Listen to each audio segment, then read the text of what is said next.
March 5th, 1944. 17 hours. 18,000 feet above occupied France. Captain Charles Chuck Yeager, 21 years old, United States Army Air Forces, felt his P-47 Thunderbolt shudder violently. Not engine trouble, not turbulence, something worse. He looked back over his shoulder through the canopy. The entire tail section of his aircraft was gone. Not damaged, gone. Severed cleanly at the fuselage breakpoint by an 80mm anti-aircraft shell that had detonated 3 feet behind his seat. The vertical stabilizer, the horizontal stabilizers, the rudder, the elevators, everything aft of the radio compartment had been ripped away. 7 feet of aircraft structure simply ceased to exist. What remained was a metal cylinder with wings, an engine, and a pilot, who had approximately 4 seconds to understand that he was flying something that shouldn't fly. The P-47 pitched forward violently, nose down, 30 degrees, 40, 50. Yeager pulled back on the stick. Nothing happened. Without a tail, the aircraft had no pitch authority. No way to control up or down movement. Physics took over. The P-47 entered an uncontrolled dive. 18,000 feet, 17,000, 16,000. The airspeed indicator climbed past 400 miles per hour, past 450. The wings began to vibrate from the structural stress of speed the aircraft was never designed to sustain. Yeager's vision narrowed. G-forces pressed him back into his seat. He couldn't reach the canopy release, couldn't bail out, could only hold on while his aircraft accelerated toward the ground at terminal velocity. The Republic P-47. Thunderbolt was engineered for durability, not aerobatics. 7 tons fully loaded. Pratt & Whitney R2800 radial engine producing 2,000 horsepower. 850 caliber machine guns. Armor plating protecting the pilot, engine, and fuel tanks. It could absorb damage that would destroy lighter fighters. Pilots returned to base with holes in wings, perforated engines, destroyed hydraulics. The P-47 kept flying.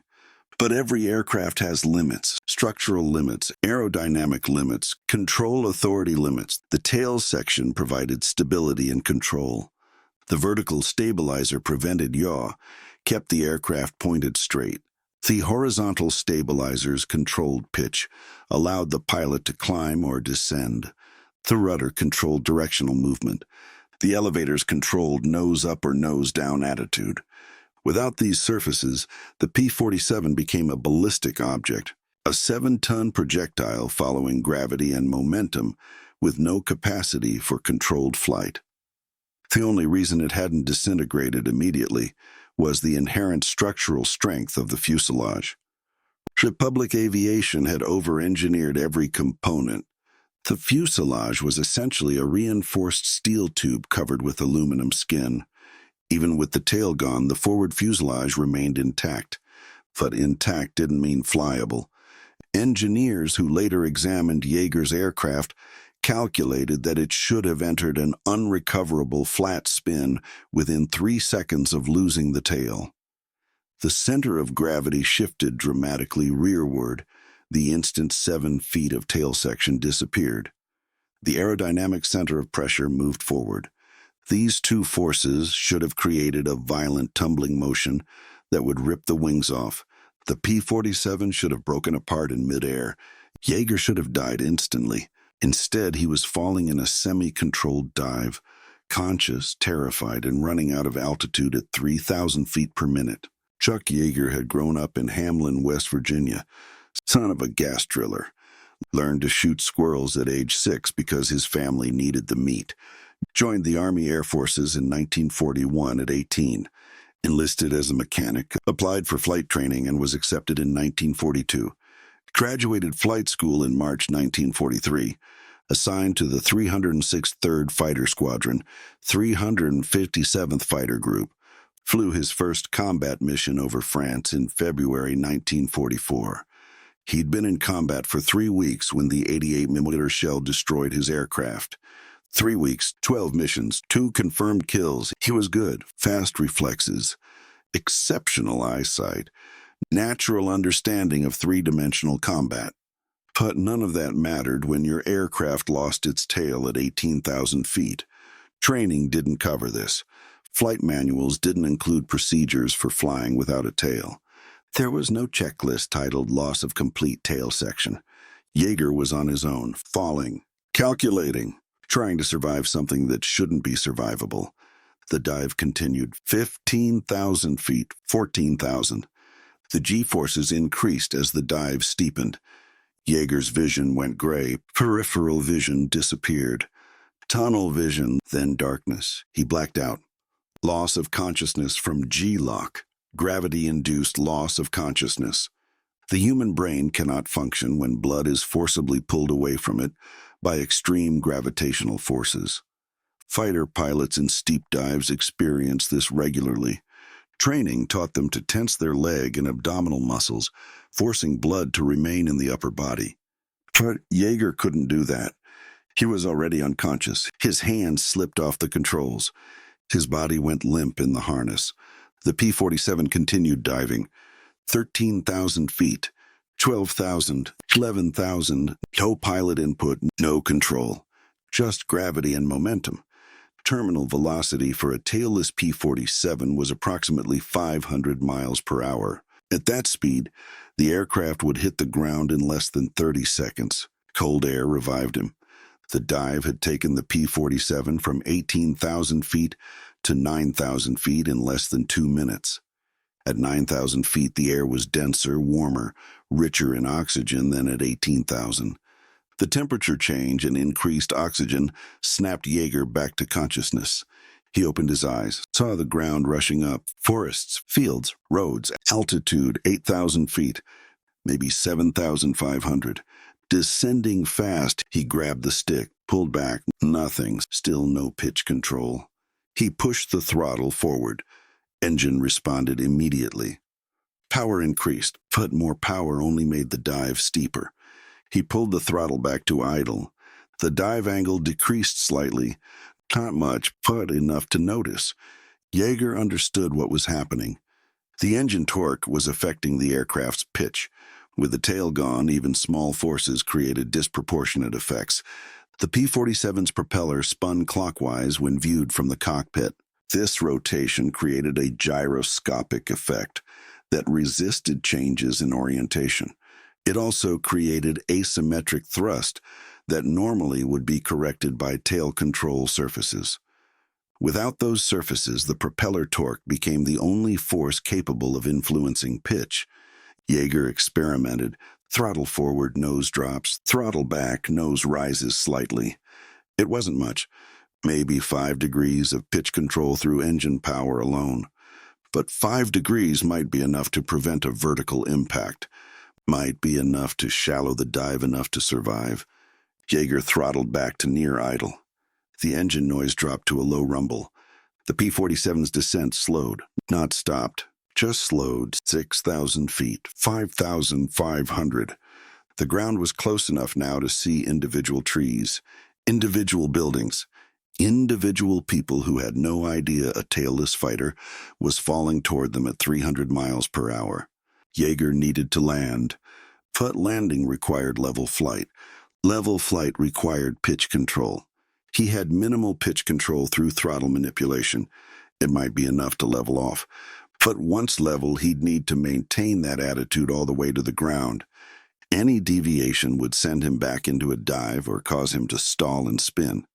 And he had no way to control direction. The rudder was gone with the tail. He couldn't turn left or right using conventional controls. His only option was ailerons. Roll left, the nose would drop left. Roll right, the nose would drop right. It wasn't turning. It was falling in a controlled direction. But it might work. Yeager scanned the terrain below. He needed a flat field, long enough to land without hitting trees or buildings, smooth enough that the impact wouldn't destroy the landing gear. He saw one. Harvested wheat field 3 miles to the northeast, maybe 2,000 feet long, maybe. He rolled the P-47 left using ailerons. The aircraft banked 30 degrees. The nose dropped left. He was now descending in a spiraling arc toward the field. Altitude 4,000 feet. Descent rate still too fast. He adjusted throttle, pulled it back further. Engine almost at idle. Just enough power to keep it running. The descent slowed. 3,500 feet. 3,000. He rolled level. The P-47 stabilized in what could generously be called controlled flight. Not stable, not safe, but flying. Yeager lowered the landing gear. The hydraulics still worked.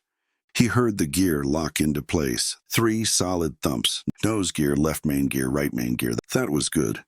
Landing gear meant he could land instead of crash. 2 very different outcomes. 2,000 feet. He was committed now. Show altitude to recover if something went wrong.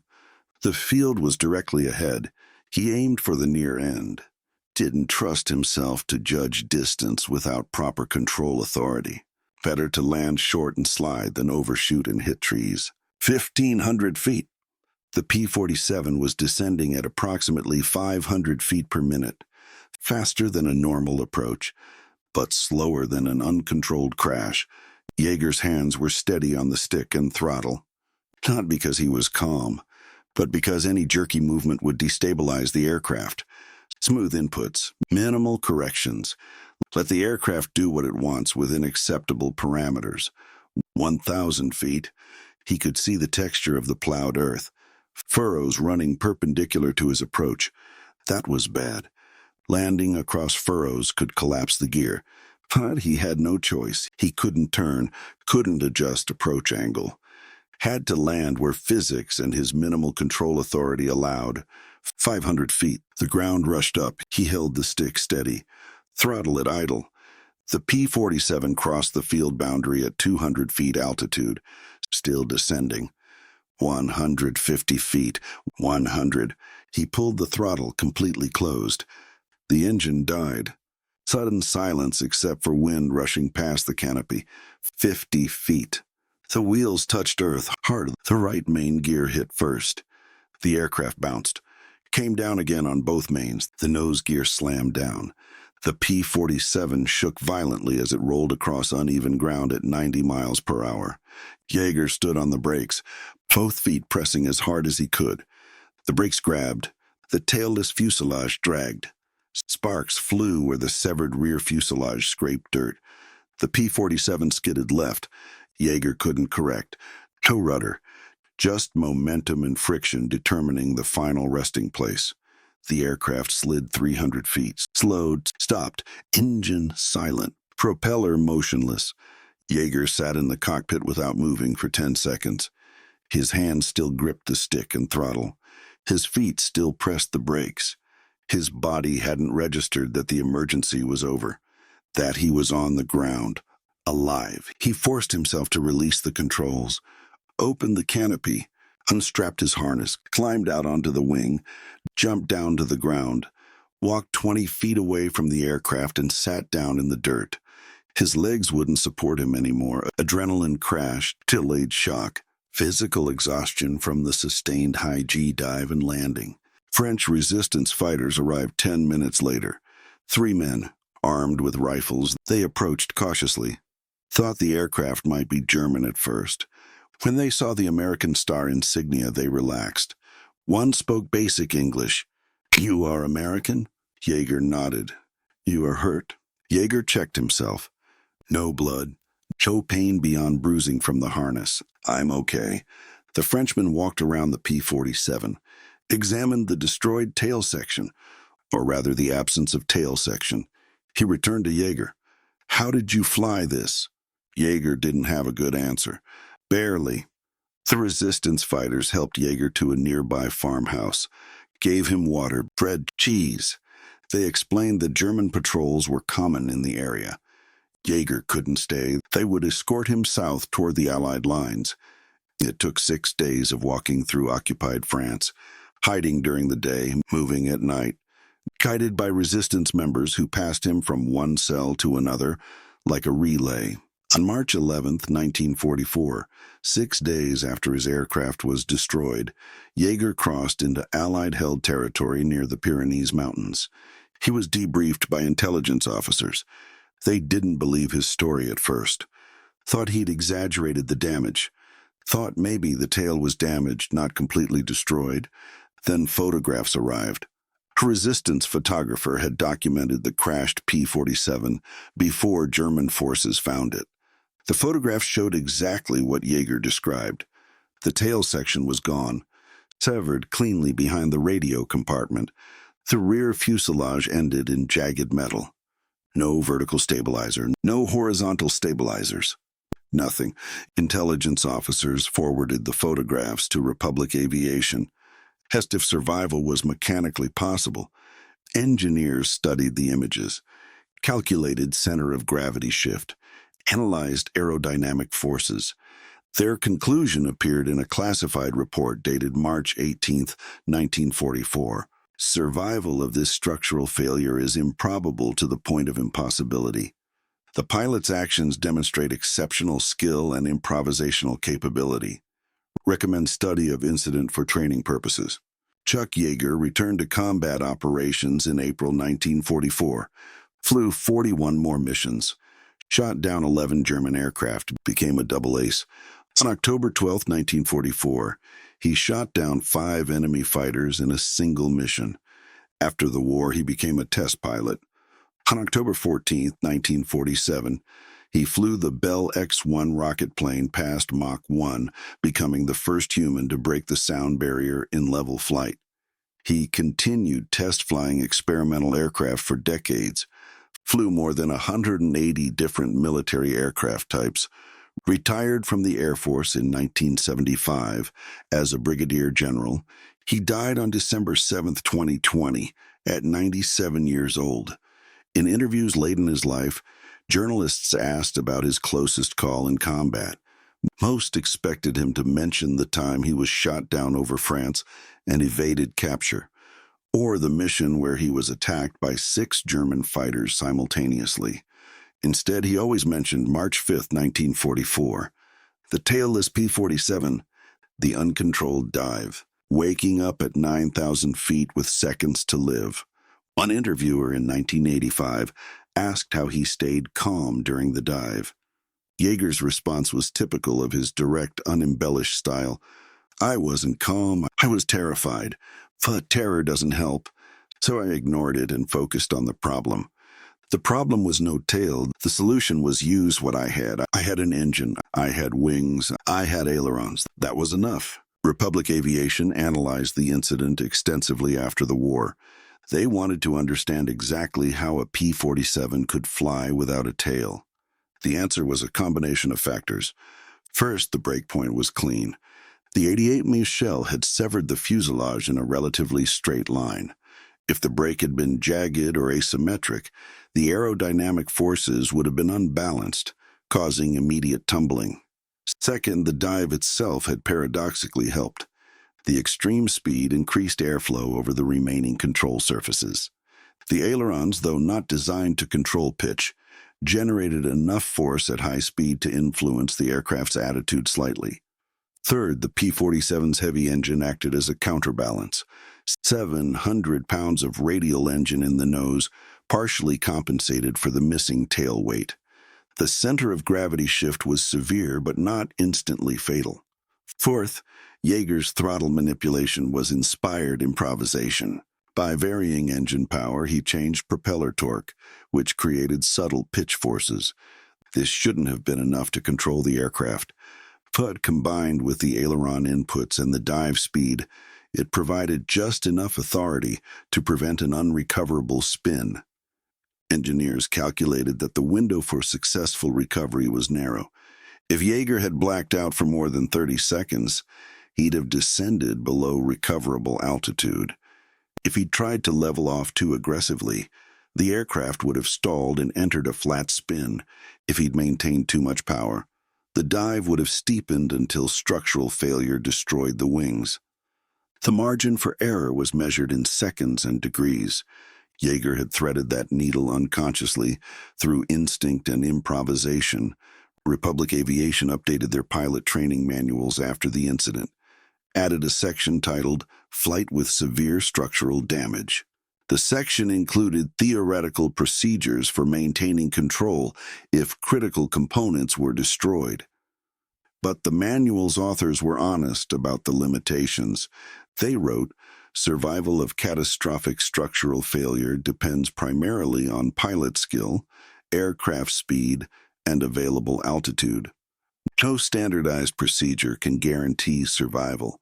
Pilots must assess the specific damage and improvise control methods using remaining functional systems." The wreckage of Jaeger's P-47 remained in that French field for 3 weeks.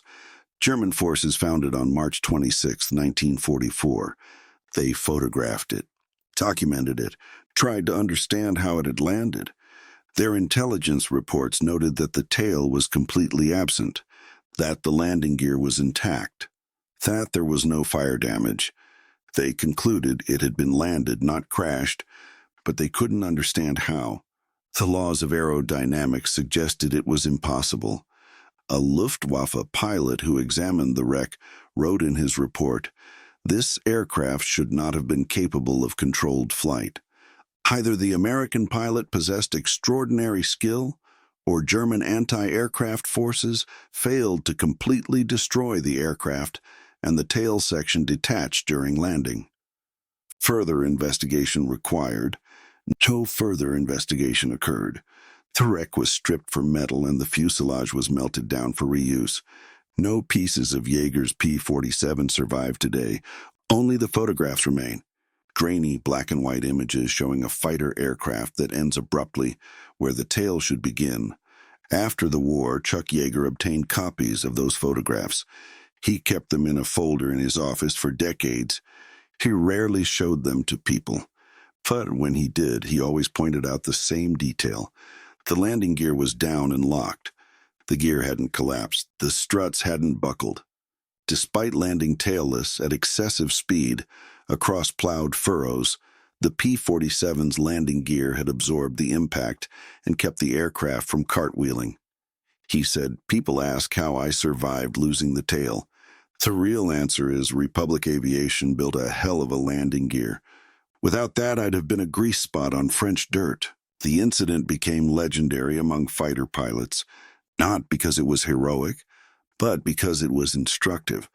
It demonstrated that survival sometimes depends on abandoning textbook procedures and improvising with whatever systems remain functional. It showed that catastrophic damage doesn't always mean certain death.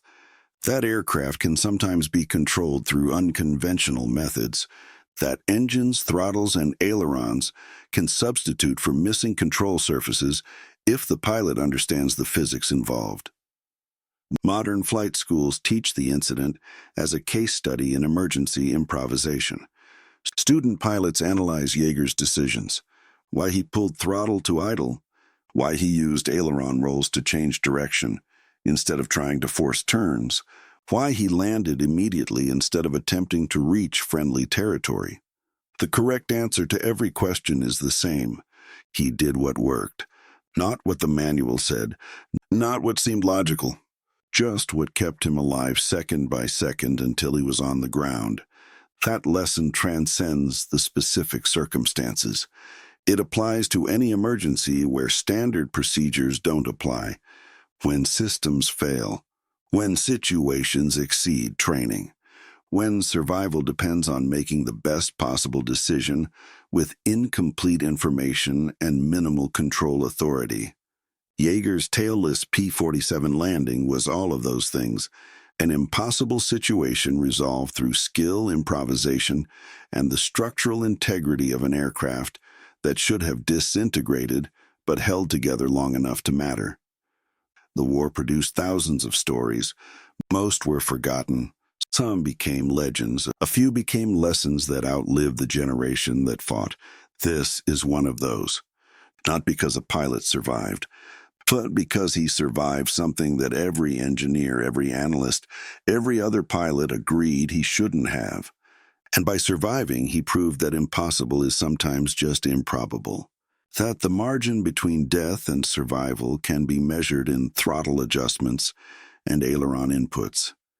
That an aircraft without a tail can still fly if the pilot understands that flight is just controlled falling, and that March 5, 1944, at 18,000 feet over France, controlled falling was exactly enough.